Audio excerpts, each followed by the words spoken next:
What is up, guys? Welcome back to a brand new video. We're jumping straight into this weekend. We've got 2 races in one video. I said I might do this and here we are. So we've got qualifying for the feature race in Belgium. We're just off the back of Hungary. If you haven't seen that, guys, do go check it out. It was an interesting race, to say the least. We ended up sideways, we ended up forwards, we ended up backwards. We ended up in the pit lane getting damage changed. There was a whole lot that happened, so do go check that out if you missed it. It was a pretty cool video. And obviously to figure out what happened in there. But jumping on into the quali lap, so naturally we've got a bit of a problem. So this whole season, obviously I've run default setup for all the races. I have done that here, and because of the straights, we are 1.2 seconds off of Calderon, sorry, in our first run. So second lap was quite a little bit better, to say the least. We managed to come across the line, but it's not good enough. It's not good enough at all. It's really, really bad. So we were really struggling with the straight line disadvantage we have at the moment. So we're going to have a really hard weekend ahead of us here in Spa, and possibly in Italy as well, because Italy is obviously power-dominated circuit, and we've seen it before in the series that on the power tracks, the AI obviously just power away, just due to the fact that we've got quite a lot of high downforce on the car. So through the twisty sections, we're not even gaining that much time in comparison. Obviously, by the time I went out into qualifying is obviously when I found this out. So we might be in a little bit of trouble coming into this race. We're starting quite far down the grid. I believe Nobuharu Matsushita actually has the points for it, so it's definitely going to be an interesting time here, to say the least. But what can you do? It's going to be tricky nonetheless. But Matsushita on pole position, Jordan King in P2, Hubert P3, Nick De Vries P4, Mick P5, Giuliano Alesi in P6. We're still going, we're still nowhere near. We're going to keep going. There we are, P15, all the way down, just ahead of Tachiola Calderon. We're good with them, P20, you'll have to see it. So, yeah, it's not ideal, to say the least, but I mean, what can you do? End of the day, we did try our best, and sadly for us, it wasn't quite good enough. But we're going to see what we can do from the grid. Obviously, you're going to get hopefully a massive slingshot down into turn 1. That would be pretty sweet if we could get that going, but we're just going to have to just play it by ear and just hope for the best. I think this is probably our lowest starting position for a feature race, definitely not the sprint race. But as you can see, we've got the Antoine Hubert helmet, we've got the base design of the top of the helmet mixed with our Red Bull colours. One of 2 helmets, I will say, that we do have for this weekend. But we're ready for the 5 lights to go out here in Belgium, and we are underway. We don't get an amazing start. Shock horror. We're going to be swallowed up by Calderon as well as Sese Camera and Delisraz. Calderon goes for a big girl dive bomb into turn 1. We might maybe look for a move up past Giotto if we could, up to P13, possibly P14 if Show gets his way. But we're going to tuck in just behind Callum Ilott, and we come through Eau Rouge now. We lose a little bit of time to Ilott, but we gain it coming through Radion, and we're going up the slipstream of Callum Ilott, Luki Giotto, Calderon, Boccolacci, Correa. This is a massive gaggle of cars. We're going to go side by side with Calderon. We have to back out a little bit. There's no room here whatsoever, but we're going to go 4 wide down into this tight right hand, followed by that. There's another car to the right, so we're 2 lots of 3 cars wide. 6 cars in 2 rows. This is insane. Giotto on the inside, Correa on the outside, Calderon in the middle. We're going to tuck behind Correa, move to the inside to follow Giotto around, see if we can pick off a position, possibly get Correa. We touch Calderon on the rear, and we end up losing that position. You can see Giotto is the man we want. Giotto's in P8. He's the man that we're going to want to get that reverse grid pole. We squeeze Ilott out, coming into this very incredibly difficult, essentially double left-hander to an extent. I struggled so much. We're going to dive down the inside of Correa, bang tyres with him. We need to make it on and make our moves. Calderon is just there. That is reverse grid pole.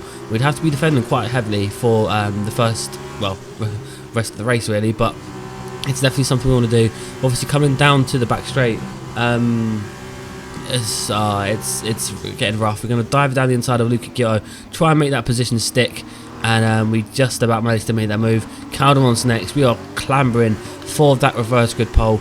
According to the Delta, she was everyone's one lap ahead, and as you can see, she's pulled a 3-second gap to ourselves. We just can't keep up with her. We broke out of slipstream and DRS. Ghiotto went for a move there down our inside. That's very audacious from him. He's still there, in fact, so we're going to go side by side potentially through Eau Rouge, but I think we're going to back out of it because we don't want that to happen. Correa might try and fancy move though. We're going to hold the inside line, and then want to get all sideways through that corner. We're going to manage to get past Luca Ghiotto, coming down the back street. We're going to have DRS and up the Camel Straight into Les Combes. We're going to get the move done, and Correa might fancy a move into the exact same corner, but nonetheless we are struggling in terms of straight line speed. Even with DRS we didn't gain any time on Calderon. We'll come into the pit lane and we almost clipped that inside wall. I had no idea that little bit of wall was there until obviously by the point I saw it, and it was either that I was going to lose my tyre. So overall it's not too bad. We just need to get that one position off of Calderon, and then we're sound. Like, we can just crack on in the sprint race and hopefully win it. That would be pretty cool, especially with the Hubert tribute helmet for this weekend only. But we're going to come out the pit lane. We got held, well, I say we got held 6.0 seconds, but that's pretty solid. Nothing really helping us there because obviously Calderon's quite a bit up the road. Hopefully these tyres will obviously pay dividends. Obviously we prefer these tyres quite a lot, as we have over the course of the season. Really, we've always performed better on the yellow striped tyres. But coming through, we're still P14, and Mick has retired, and that's brought out a safety car, and every driver ahead of us is going to get a free pit stop, and we're down in 12th. I was fuming. I was waiting for, obviously the safety car to come out. Hopefully that would have obviously helped us out massively, and then when it does, obviously we'd already made our pit stop. So unfortunately we're all the way down the pecking order. I'm going to dive down the inside of Ragunathan before the start finish line. For every reason the game allows that, so we're going to take full optimization of that. You can see we've lost a bit of time to Latifi, but Latifi's struggling a little bit, so we're going to try and make the move possibly into Blanchimont if possible. Obviously we ain't got the straight line speed, so we might just have to tuck into a slipstream, but definitely feel a lot better on these tyres than we did on these soft compounds. I'm not sure why. It's just the type of tyres. He squeezes the inside. We force it the issue nonetheless. Ghiotto's coming up next. We lost out to Ghiotto obviously, and obviously got Calderon there, still in P8 as we get back into the position we was more or less at the beginning of the race. You can see we set a purple lap tie almost into the wall. That was scary on the exit of Stavolo, but we're going to come through and just hold the slipstream, do what we can, and just try and maybe go around the outside if possible with Luca Ghiotto, get the slipstream from Calderon at the same time. We are nice and hard on the brakes. He's going to brake later than us, in fact, so fair play to Luca Ghiotto for keeping it in there the entire time, and we end up moving up into P9, one more position behind the coveted reverse grid pole. And on the penultimate lap, you can see we're all over the back of Tatiana Calderon, but we need to play the smart. There's no point overtaking her and getting into P8 and then losing position. So what we're going to do is we're just going to hold this position and not let her get away, and make sure we just get DRS so we can pass her down the Camel Straight. Ghiotto stuck his nose in, which could have been detrimental to her chances of getting this position. He managed to back off a little bit right at the last second, which is great for us. We're on the final lap now, and we were right up the gearbox of Calderon. Our game plan's kind of worked. We've actually got P7 and P6. I believe that's possibly De Vries and Correa, of course. So we're gonna have to see if this has worked for ourselves. So I was coming down through Radion, up to the gearbox of Tatiana Calderon. We're closing. It looks like we're gonna get the job done here with DRS wide open. We're gonna move to the inside, and we're just gonna cruise past her into P8. So we are currently in reverse grid pole, and let me tell you this, guys, the entire race was a sweat fest, especially on the first stint. It was incredibly hard, and to actually get the reverse grid pole, I was so chuffed. I was ecstatic. And I guess to an even better fact, we're not getting P7. So if memory serves correctly, I'm pretty sure Nick De Vries had a penalty, as well as I believe Latifi had a penalty as well. A few cars had penalties. I'm not sure why. I believe it's to do with the safety car incident with Mick. But yeah, it was definitely interesting. Antoine Hubert, ironically wins the Belgian Grand Prix, which is you couldn't pick a better driver to obviously have won this race in this career mode. But yeah, it was super weird. Obviously crossing the line after sweating for so long, and then then obviously being promoted to P7. Once again, not on the front row of the grid in a feature race, a sprint race, sorry. But it's not the first time. Matsushita on the podium as well as Jordan King. Wouldn't you believe it? But yeah, it was a very hard Grand Prix. It was a very intense one as well. I definitely sweated quite a lot during that race, and it was obviously nice to get the fruits of my labour. Obviously, end up winning what is essentially the midfield race, getting to Riverhurst grid pole. If you're not fighting for the lead, that's the best you can fight for. So we did pretty good there, and obviously very happy with that, of course. An error has occurred, or saving the highlights. Sick, you love to see it. But nonetheless, we are obviously here in P7. Calderon will be on reverse grid pole, so that'll be pretty handy. You can see 5-second penalties for Boschung, Ragunathan, Latifi and Correa. So De Vries didn't go on. I'm not sure why I thought De Vries had one, but nonetheless, all those boys obviously, which prompted us up into P7. So obviously that would have been Correa's most likely, but unfortunately for him, obviously he lost out a little bit. But that's it for the feature race. We've got to move on to the sprint race. And I'll tell you what, before the start of the feature race, I wasn't exactly looking forward to it. But the start of the sprint race, I'm actually pretty excited for this, especially because we'll be starting on the other compound tyre. I think that's one benefit we have. If we was really fast on the softs and absolute ass on the mediums, we would be struggling a lot this season. But for whatever reason, we have mega pace on the medium compound tyres, which obviously pays massively in our favour. Most of the races are on the medium compound tyres, especially the sprint races. So you can't really hold it. I mean, obviously, in contrary to that, out of all of our race wins, they have been in the feature races, except for Azerbaijan. Where we got obviously the double. So I say that, but the statistics obviously say a different story. So I don't know. We're going to have to see what we can do. But for this race, we've got a different Antoine Hubert helmet. We've basically got the entire Antoine Hubert helmet with the Rebel sponsors all behind the Hubert signage.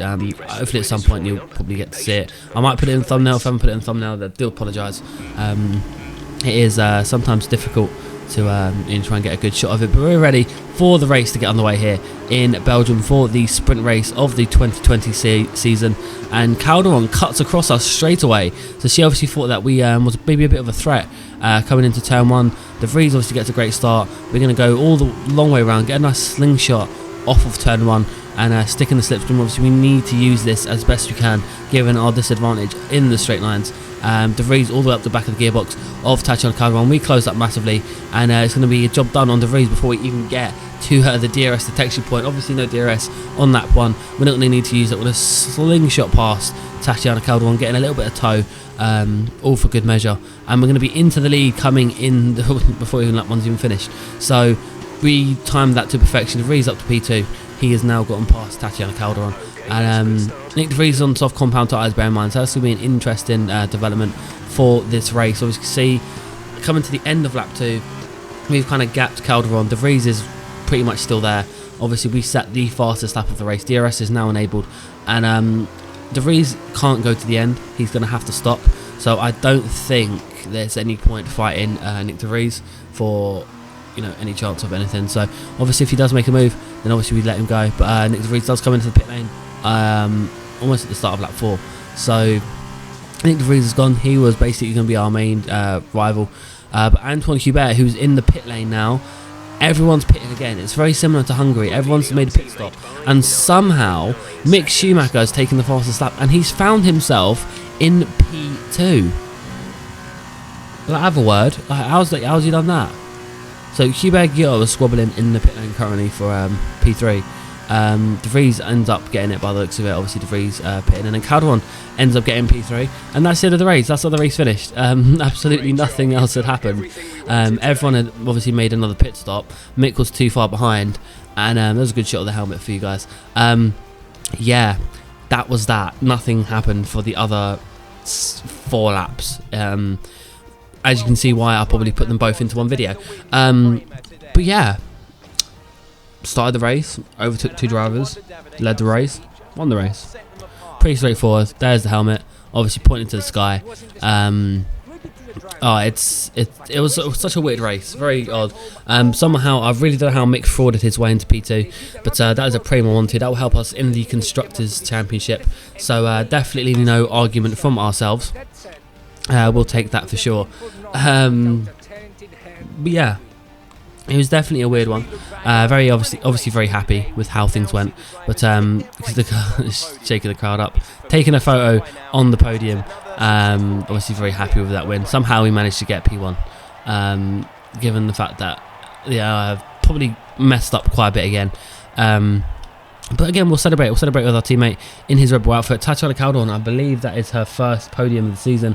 In fact, it is. So that would be a good day for her.